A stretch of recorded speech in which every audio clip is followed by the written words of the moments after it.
እንኳን ደስ አላችሁ።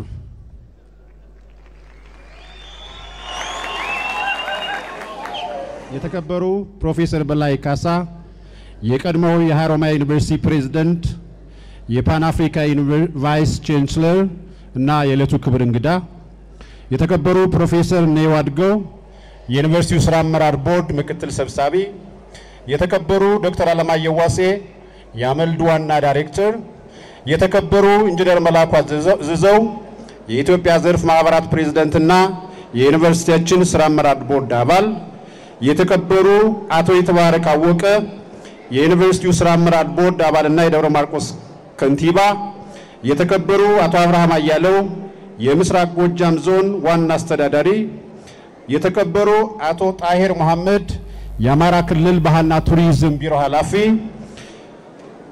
የተከበሩ ዶክተር ዳዊት አለሙ በኢትዮጵያ የዋግንገን ዩኒቨርሲቲ ሪፕሬዘንታቲቭ እና የዩኒቨርሲቲያችን ቦርድ አባል የተከበራችሁ የፌደራልና የክልል የሥራ ኃላፊዎች የተከበሩ ዶክተር አስማረ ደጀን በአማራ ክልል የሚገኙ የፌደራል ዩኒቨርሲቲዎች ፎረም ጸሐፊ የተከበራችሁ ሃይማኖት አባቶችና ሀገር ሽማግሌዎች የዞንና ከተማ አስተዳደር አመራሮች የዩኒቨርሲቲው ከፍተኛ አመራሮች የሴኔት አባላት መምህራንና ሰራተኞች የተመራቂ ቤተሰቦች ውድ ተመራቂዎች ጥሪ የተደረገላችሁ እንግዶች ክቡራትና ክቡራን ከሁሉ አስቀድሜ የዕለቱ ውጭ ተመራቂዎች የዩኒቨርሲቲ ቆይታችሁን ጨምሮ በትምህርቱ ዓለም የነበሩት ፈተናዎች ሁሉ ተቋቁማችሁ ለዛሬዋ ጣፋጭ ቀንና ለህይወታችሁ አዲስ ምዕራፍ ለሆነው የምርቃ ቀን ስለደረሳችሁ እንኳን ደስ አላችሁ።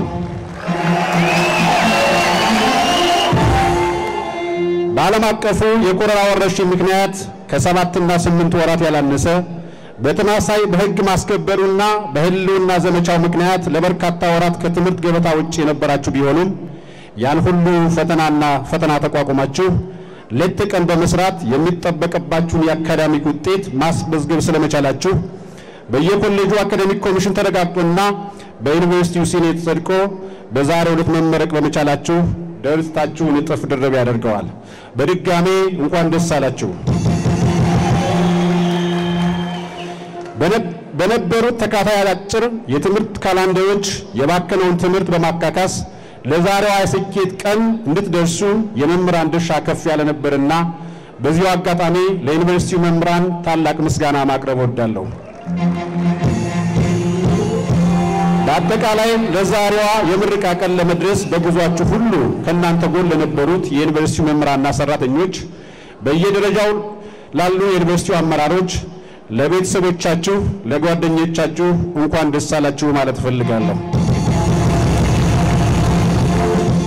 ውድ ተመራቂዎች ከሀገራዊ ለውጡ ጋር ተያይዞ የዩኒቨርሲቲ ህይወታችሁ ፈተናዎች የበዙበት ቢሆንም ሰውን በሰውነቱ በሚመዝነው ደጉ የደብረ ማርቆስ ከተማ ህዝብና የአካባቢው ማህበረሰብ ሁሌም መልካም ፊትና ፍቅር እያያችሁ ትምህርታችሁን ስላጠናቀቃችሁ በእውነት ለመናገር እድለኞችም ነበራችሁ።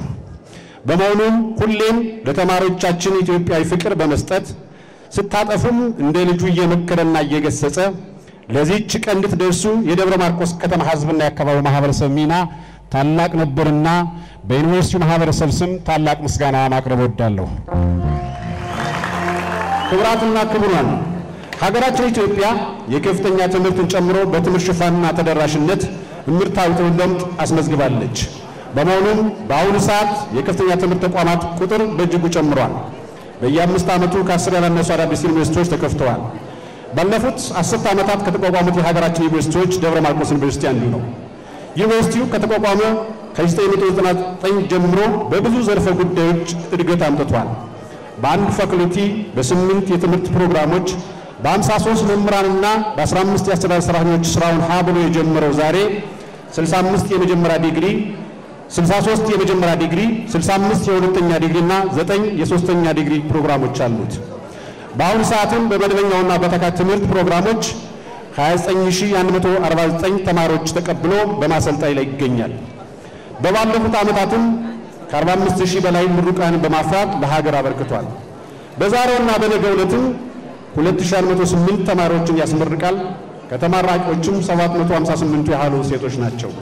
ክቡራትና ክቡራን ዩኒቨርሲቲው በአሁኑ ሰዓት 1753 የአካዳሚክ ስታፍ አሉት። ከዚህ ውስጥ 290ዎቹ ሴት መምህራን ናቸው። የመምህራን የትምህርት ደረጃም በእጅጉ ተሻሽሏል። የሶስተኛ ዲግሪ ወይም ፒኤችዲ ያላቸው መምህራን ቁጥር 156 ደርሷል። ካሉት መምህራንም 287 የሚሆኑት የሁለተኛ ዲግሪያቸውን 211 የሚሆኑት ደግሞ የሶስተኛ ዲግሪያቸውን በመከታተል ላይ ይገኛሉ። የአስተዳደር ሰራተኞች ቁጥርም 1614 ደርሷል።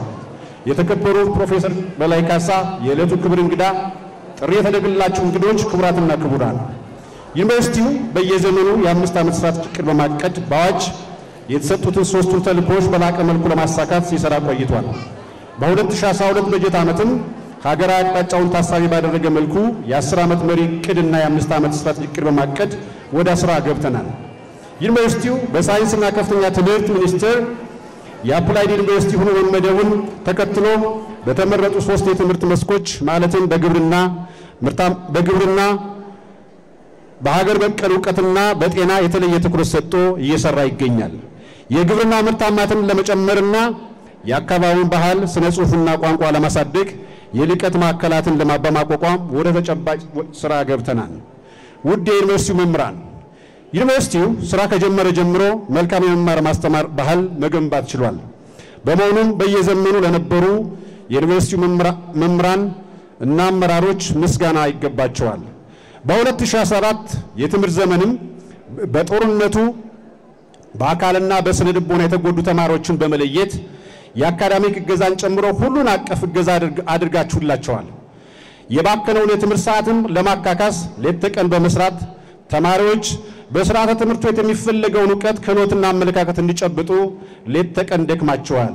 ይሁን እንጂ አሁን ያለን ጽናትና የሥራ ባህል ከመቼውም ጊዜ የበለጠ ማድመቅ የምንሻበት ጊዜ ላይ እንገኛለን።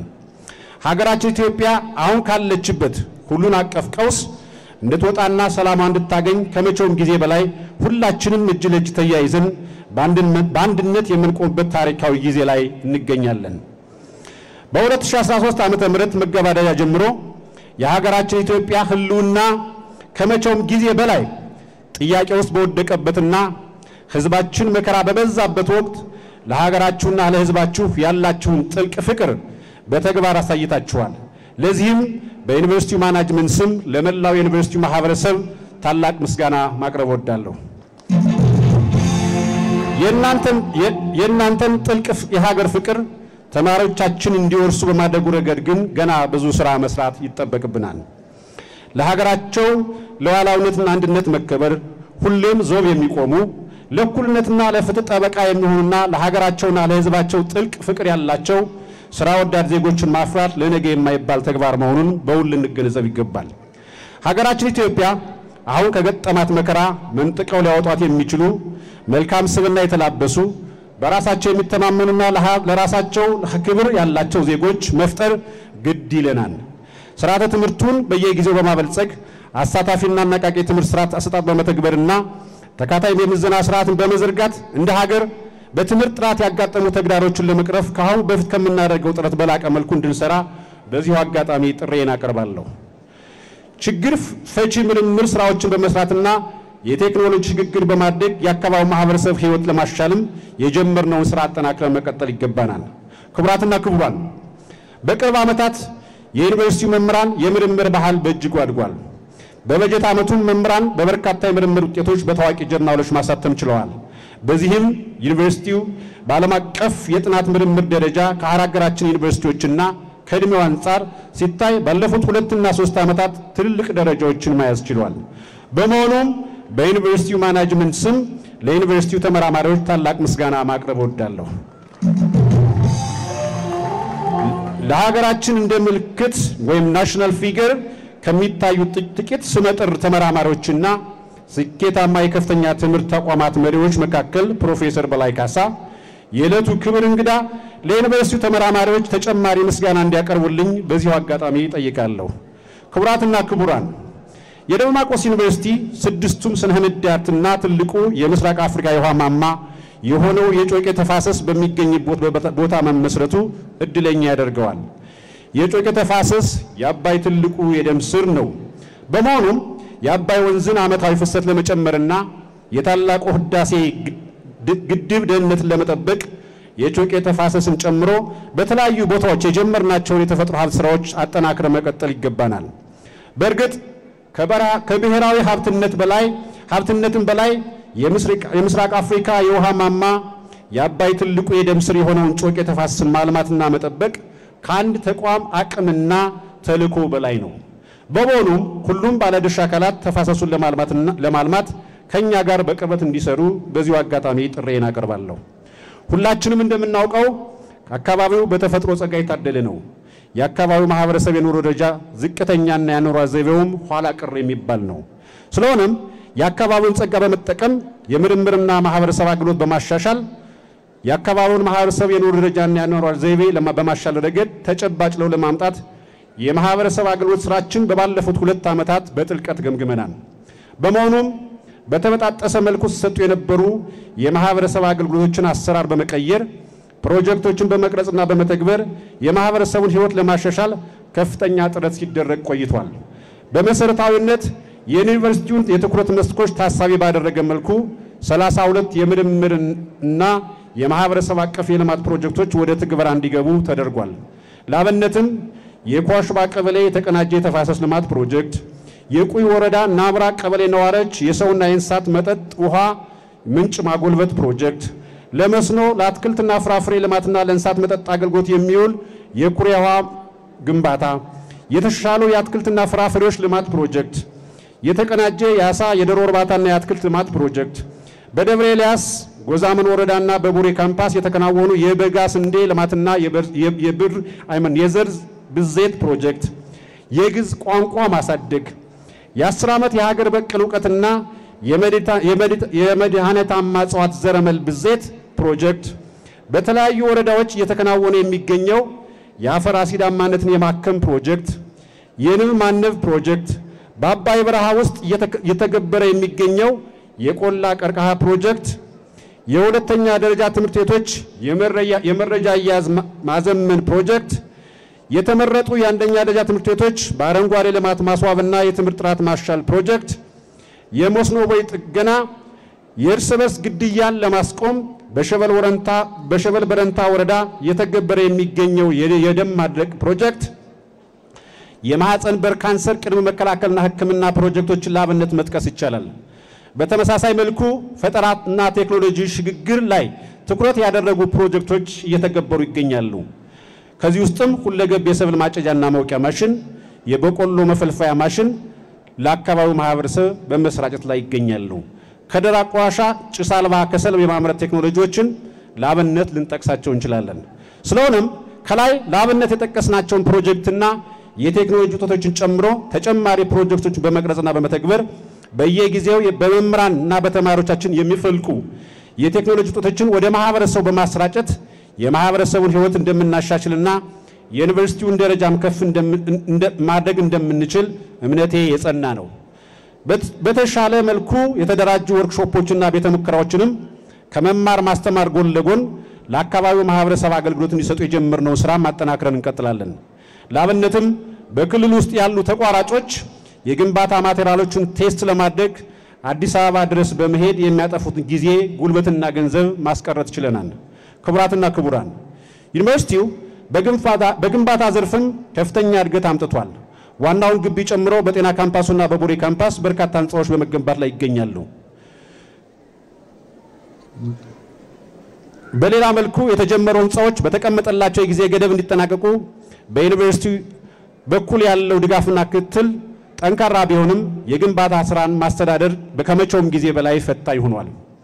በተቋራጮች በኩል ያለው የአቅም ውስንነት እንደተጠበቀ ሆኖ ከባለፉት 2 እና 3 ዓመታት ከመቼውም ጊዜ በላይ የግንባታ ማቴሪያሎች ዋጋ መናርና ሲሚንቶን ጨምሮ የግንባታ ማቴሪያሎች በገበያ ላይ በበቂ መጠን አለመገኘት ዘርፉን ይበልጥ ውስብስብ አድርጎታል።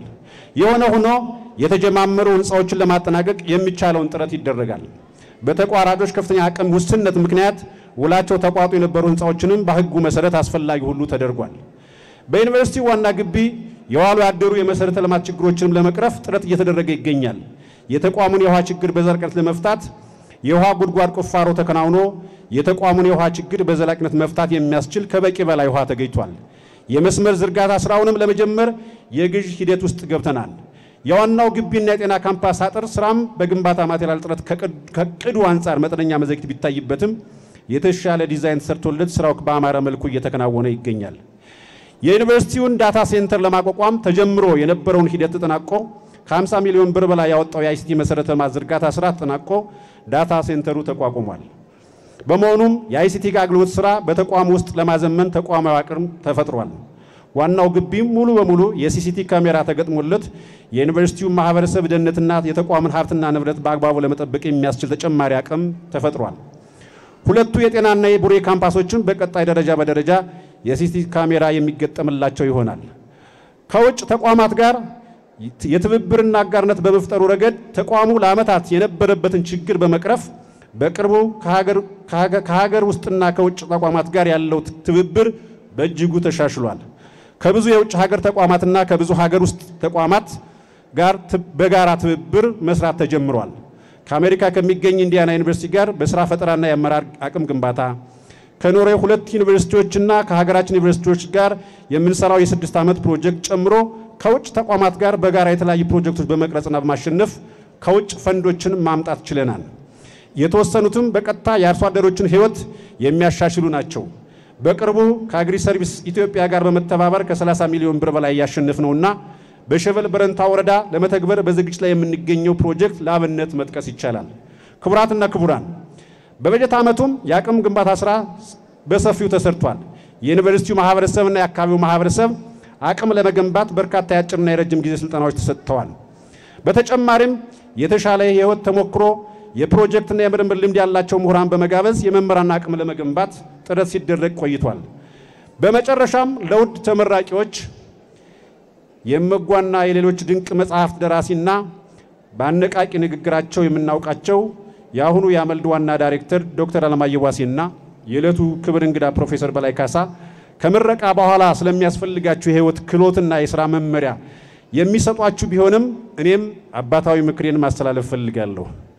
ውድ ተመራቂዎች፣ ለዘመናት የተገነቡ ሀገራዊ ሴቶቻችን በኢትዮጵያ ጠል በሆኑ ኃይሎችና ዘረኞች ሆን ተብለው እንዲወድሙ በመደረጋቸው እንደ ህዝብም ቢሆን ትናንት አባቶቻችን የነበራቸው ርህራሄና ሰብአዊነት ከኛ ጋር የለም ቢባል ማጋነን አይሆንም። የትናንቱን ማይካድራ ጨምሮ በቅርቡ በንጹሃን ዜጎች ላይ የተፈጸመውን ጭካኔ ግፍና መከራ በአይነ ህሊናችን ላንዳፍታ ብናስታውስ በኢትዮጵያ ምድር በኢትዮጵያውያን የስለንቦና ውቅርና ሴት ተፈጽሞ ማየት ይቅርና ይሆናል ብሎ ማሰብ በእጅጉ ይከብዳል። ዘረኝነትና ጥላቻ ከካንሰር በሽታ የከፋ ሙሉ በሙሉ አቅልን አስቶ እንስሳ የሚያደርግ ክፉ ደዌ ለመሆኑ እያየናቸው ያሉ ጭካኔዎች ትክክለኛ ማሳያዎች ናቸው። ከካንሰር የከፋ የሚያደርገውም ተላላፊ በሽታ መሆኑ ነው።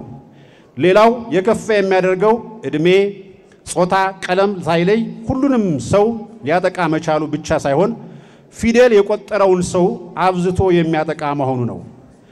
ከሰብአዊነት ተርታ ወጥተው ከዱር አራዊት በከፋ መልኩ ፍጹም ጨካኝና አረመኔ የሆኑ አካላት ፈልገው የገዙት ደዌ ነው ብዬ ግን በፍጹም አላምንም። ይልቁንም ክፎች እና የዝቅተኛ መንፈስ የተጠናወታቸው አካላት ያጎረሷቸውን ጥላቻና የውሸት ትርክት እንዲሁ ሳያኝኩ ስለዋጡት ነው። እንደዚያ ካልሆነ በስተቀር በእናቶችና በህፃናት ላይ እንዴት በዛ ልክ መጨከን ይቻላል? እናም ውድ ተመራቂዎች በምትሰማሩበት የህይወት መስክ ሁሉ ተገቢውን ጥንቃቄ ማድረግ ካልቻላችሁ ይህ ክፉ ደዌ በድንገት ሊተላለፍባችሁ ይችላል። ለሀገራችሁና ለህዝባችሁ ጥልቅ ፍቅር መያዝ፣ ለተገፉትና ለተጨቆኑት ጠበቃ መሆን፣ አረመኔነትና ምክንያታዊ የለሽ በሆነ መልኩ በጅምላ መነዳትን አምሮ መጥላትን፣ ርህራሄና ይቅር ባይነትን ለመግዛት ሁሌም መሻትና መቃተት ፍቱን መድኃኒት ነው። በመሆኑም በምትኖሩበትና በምትሰሩበት የሥራ መስክ ሁሉ ሰብአዊነትን የህይወታችሁ መርህ በማድረግ ሀገራችሁ ከገባችበት ውስብስብ ችግር እንድትላቀቅ የራሳችሁን ገንቢ ሚና እንድትጫወቱ በዚህ አጋጣሚ ጥሪዬን አቀርባለሁ። በተመረቃችሁበት ሙያ ይበልጥ በማተኮር ማህበረሰባዊ ለውጥ ለማምጣት ቅድሚያ መስጠት ብትችሉ የፖለቲካ ሁኔታውን ለማሻሻልም የራሳችሁ የሆነ አዎንታዊ አስተዋጽኦ ይኖራችኋል።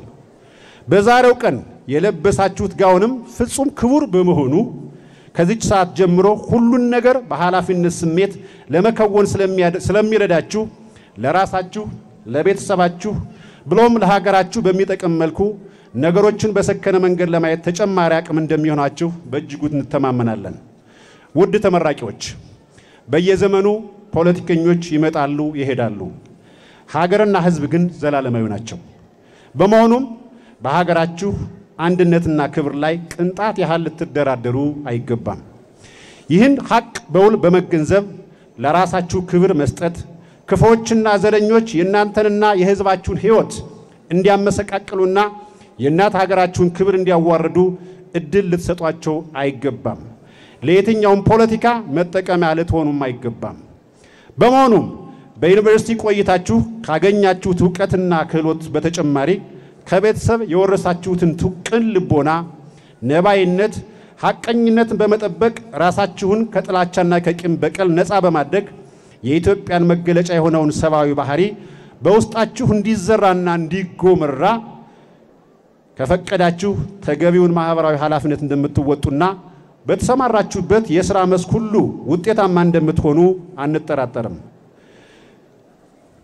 በድጋሜ እንኳን ደስ አላችሁ እያልሁ አዲሱ የህይወት ምዕራፋችሁ ስኬታማ እንዲሆን በእጅጉ እመኛለሁ። በመጨረሻም የተከበሩ ፕሮፌሰር በላይ ካሳ የዕለቱ ክብር እንግዳ ለተመራቂ ተማሪዎች መልእክት እንዲያስተላልፉልኝ በአክብሮት ጋብዛለሁ። አመሰግናለሁ። እግዚአብሔር ይስጥልኝ።